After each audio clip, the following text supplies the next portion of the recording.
Salam əziz və dəyərli izləyicilərim. Xanım yazır ki, mən də acılıq otu içirəm. Hansı videoma ki, mən deyirəm, yəni onlar ziyandır.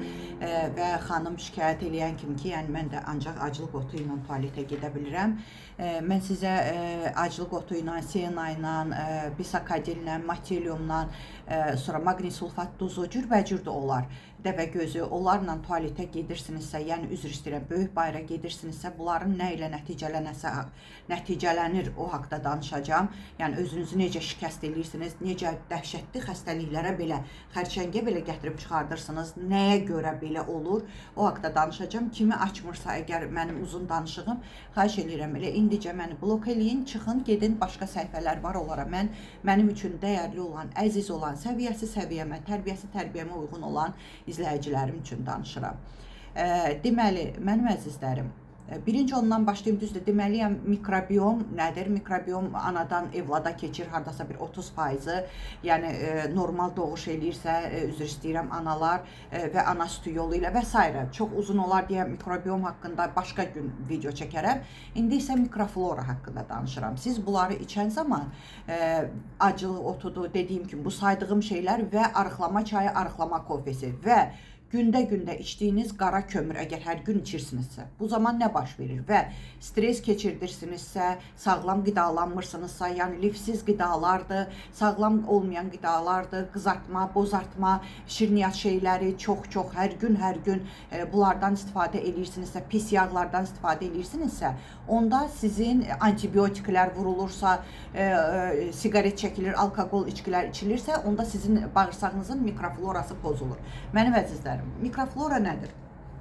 Mikroflora bədənimizdə, hər bir insanın orqanizmdə. Mikrofloranı sadə dillə desəm, bədənimizdə yaşayan yaxşı bakteriyalar, göbələklər və digər mikroorqanizmlərdir.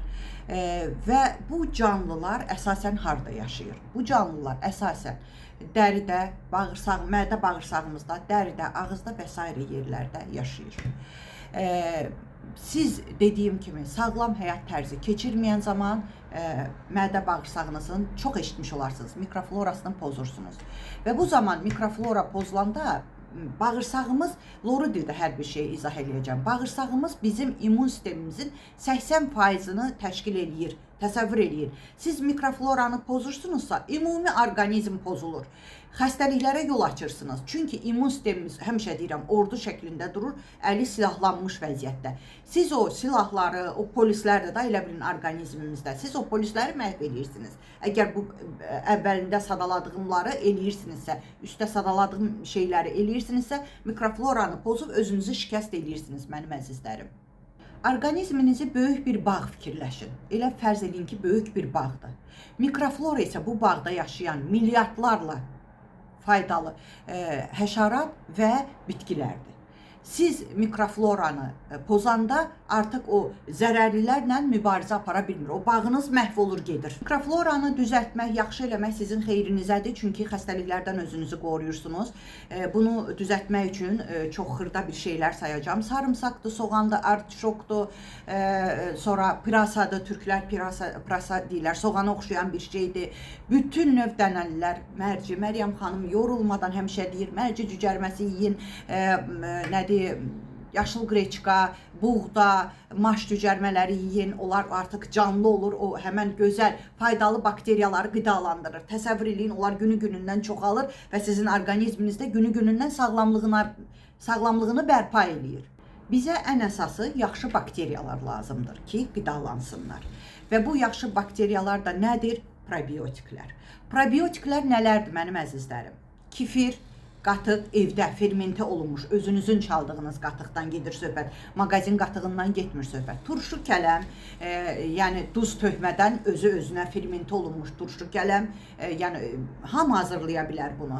Sonra kombuçi deyirlər, rus dilində çayni qrip deyirlər. Baxın, o özü də təmiz probiotikdir. Sonra kələm turşusunu dedim və s. Yəni çoxdur. Ən əsası sağlam həyat tərzi, lifli qidalarla qidalanmaq, stressiz həyat, təmiz havada gəzmək, bol-bol ilıq su içmək, dediyim kimi bütün mağazində satılmış, paketlənmiş şeylərdən uzaq olmaq. Bütün bunlar mənim fantaziyalarım deyil. Bunların hamısının elmi araşdırmaları və elmi təsdiqləri var. Bütün professorlar araşdırsanız, kitabları oxusanız, bunların hamısını oxuyarsınız. Özünüz də araşdıra bilərsiniz ki, doğrudan da bu belədir. Yəni siz bu dediyim şeyləri eləməklə bəzi diyetoloqlar var ki, 80% diyetoloqlar, onlar bir mütəxəssis deməzdim mən onlara. Çünki siz onların qrupuna girəndə sizə deyirsiniz ki, qəbz olmuşam, sizə deyir Sena çayını yeməyin üstünə tök yi, nə bilim, həftədə bir dəfə maqni sulfat tuzu iç və köpürsənsə pankreatin, hər gün pankreatin iç, qara kömür. Ay, onda o nə cürə mütəxəssisdir, mən anlaya bilmirəm. Onlar hamısı zərərlidir. Sonra mədə altı vəzni sizə ferment vermir. Sonra mədə bağırsağınızın mikroflorasını pozursunuz. İmmun sistemimizə cavabdeh olduğu üçün artıq bütün xəstəliklərə deyir, gəl, hətta xərçəngi belə gətirib çıxardırsınız. Xərçəng hüceyrəsini belə qidalandırıb baş qaldırırsınız və çoxaldırsınız. Bu olmaz mənim əzizlərim. Yəni sizə dedim, nələri etsəniz, bağırsağınızın mikroflorası düzgün olar, düzgün işləyər, orqanizminiz özünüzü bütün pis xəstəliklərdən özünüzü qorumuş olarsınız. Bir də onu deyim ki, əgər sağlam həyat tərzi sürmək istəyirsinizsə, artıq Məryəm xanımın səsi bütün dünyaya yayılıb. İstəyirsinizsə ki, Məryəm xanımın sağlamlıq ordusuna qoşulmaq, apteka getmədən bağırsağınızın saat kimi işləməsini istəyirsinizsə ki, bu həyatınız üçün ən vacib amillərdən biridir.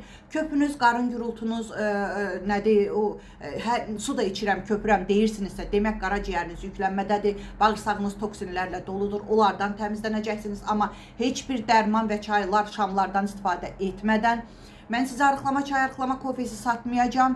Mən sizə su diyeti etdirməyəcəm. Bu arada onu deyim ki, su diyeti də eləyəndə siz bağırsağınızın, mədə bağırsağınızın mikroflorasını pozursunuz. Bütün vitamin, minerallar yuyulur, gedir və xəstəliyə düşürsünüz. Özünüz bilən məsləhətdir. Mənim qrupumda bunlar qadağandır. Aclıq etmək qadağandır. Tam sağlam həyat tərzi sürürsünüz. Bircə dəfə 20 manat ödəmək, bu bir dənə mənə xasdır Azərbaycanda. Nəinki Azərbaycanda, bütün dünyada. Yəni bir dəfə 20 manat ödəyib bir il qrupumda qalırsınız. Tamamilə orqanizminiz uşaq orqanizminə dönür. Çünki toksinlər təmizlənir, kistalar, fibromalar ona görə əmələ gəlir ki, orqanizmdə olan toksinləri özünə yığır və kistalar əmələ gəlir. Tamamilə orqanizminiz təmizlənəcək. Bircə dəfə 20 manat ödəməklə bütün qızıl qaydalarımı öyrədirəm sizə, bütün sağlamlıq sirlərimi öyrədirəm və bir il qrupda qalırsınız. İstəyirsinizsə, bəylər üçün qrupum ayrıdır, xanımlar üçün qrupum ayrıdır. Buyurun, gələ bilərsiniz. Məqsəd özünüz məsləhət bilirsinizsə, çünki onsuz da bilirəm hər yerdə mənim haqqımda danışırlar sözün yaxşı mənasında. Buyurun əzizlərim, amma nömrəmi, WhatsApp nömrəmi kənddən, şəhərdən, xarici ölkədən, Rusiyadan hardan yazırsınızsa yaddaşa yazın. Necə tələffüz edirəmsə o cürə yaddaşa salın. Əvvəlinə nömrələr əlavə etsəniz, tireylər qoysanız tapmayacaqsınız mənim WhatsApp nömrəmi. Necə ağzımdan çıxan eşidirsinizsə o cürə də yaddaşa salın. Üstə gələk 7 901 288 26 94. Mənim əzizlərim, şükürlərinizi bol edin ki, şükürləriniz çoxalsın, şikayətlərinizi azaldın ki, şikayətləriniz azalsın. Sağ olun.